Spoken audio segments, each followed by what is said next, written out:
আজকের ভিডিওতে আপনাদেরকে জানাবো মুসা আলাইহিসসালাম কেন আজরাইলকে চর মেরে কানা করে দিয়েছিলেন এবং মুসা আলাইহিসসালামের মৃত্যুর বিস্ময়কর ঘটনা। মুসা আলাইহিসসালাম ছিলেন বনি ইসরায়েলের একজন কিতাবধারী নবী।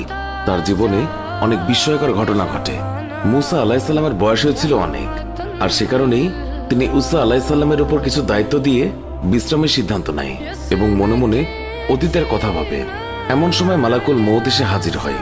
মুসা আলাইহিসসালাম আজরাইল ফেরেশতাকে দেখে জিজ্ঞাসা করলেন, আপনি কি আমার জান কবজ করতে এসেছেন? আজরাইল বললেন, হ্যাঁ, আল্লাহ হুকুম করেছে এবং আপনার সময় শেষ হয়ে এসেছে। হযরত মুসা তখন জিজ্ঞাসা করলেন, আপনি কি মুখ দিয়ে আমার জান বের করবেন? আজরাইল বললেন, হ্যাঁ। তখন তিনি বললেন, এই মুখ দিয়ে আমি স্বয়ং আল্লাহর সঙ্গে কথা বলেছি। তখন আজরাইল বললেন, তাহলে চোখ দিয়ে জান বের করব। মুসা আলাইহিসসালাম বললেন, এই চোখ দিয়ে আমি আল্লাহর নূর দেখেছি। আজরাইল বললেন, তাহলে নাক দিয়ে নেব। মুসা আলাইহিসসালাম বললেন, আমি নাক দিয়ে বেহেশতের সুঘ্রাণ নিয়েছি। আজরাইল তখন বললেন, আমার এত কথার জবাব দেওয়ার সময় নেই, আমার যেভাবে ইচ্ছে সেইভাবে আমি জান কবজ করব। হযরত মুসা আলাইহিসসালাম আজরাইলের কথা রেগে গেলেন এবং বেয়াদব বলে তাকে কষিয়ে এক চড় দিয়ে দিলেন। এতে আজরাইলের চোখ দুটি বের হয়ে যায় এবং আজরাইল আলাইহিসসালাম কানা হয়ে যায়। এই অবস্থায় আজরাইল আলাইহিসসালাম আল্লাহর কাছে চলে গেলেন এবং আল্লাহকে সব ঘটনা খুলে বললেন।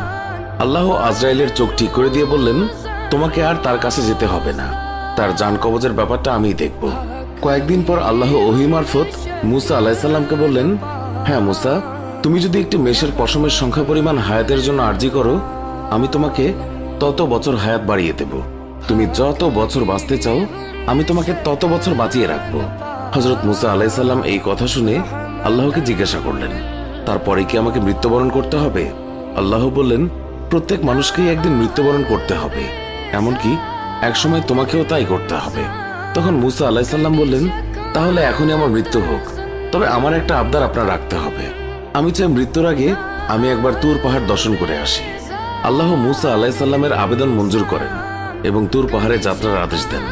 মুসা আলাইহিসসালাম বিলম্ব না করে তুর পাহাড়ে গেলেন এবং আল্লাহর নূরের দর্শন লাভ করেন। আল্লাহর সাথে কিছু কথোপকথন হওয়ার পর আল্লাহ সেখান থেকে বিদায় নেন। মুসা আলাইহিসসালাম তুর পাহাড় থেকে ফেরার পথে দেখলেন 7 জন লোক একটি কবর খনন করছেন। মুসা তখন জিজ্ঞাসা করলেন, এই নির্জন এলাকায় কার কবর খনন করছো? তারা বলেন, আপনার মতো একজন ব্যক্তির। আপনি চাইলে আমাদের সাথে এই সওয়াবের কাজে অংশগ্রহণ করতে পারেন। মুসা আলাইহিসসালাম কিছুক্ষণ কাজ করার পর সেখান থেকে একজন বলে উঠল, হে নবী, আমরা যার জন্য কবর খনন করেছি তার আকৃতি ঠিক আপনার মতো। আপনি একটু কবরে নেমে শুয়ে দেখলে আমরা মাপের পরিমাপটা পরীক্ষা করে নেব। মুসা আলাইহিসসালাম তাদের কথা মতো কবরে শুয়ে পড়লেন। শুয়ে পড়ার পর মুসা আলাইহিসসালাম বললেন, হে খোদা, এরকম নিঝুম জায়গায় তুমি আমার জন্য কবুল করে নাও। মুসা আলাইহিসসালামের কথার সাথে সাথে একজন ফেরেশতা তাকে আপেল খেতে দিল। বিসমিল্লাহ বলে যখন আপেল খাওয়া শুরু করলেন, তখন তার জান কবজ হয়ে গেল। তখন উপস্থিত ফেরেশতা মুসা আলাইহিসসালামকে কবর থেকে তুলে গোসল করিয়ে জানাজা করে কবর দিয়ে দিল। পৃথিবীতে তার কবরের অস্তিত্ব আজও অজানা রয়ে গেছে। তিনি প্রায় 150 বছর বেঁচে ছিলেন।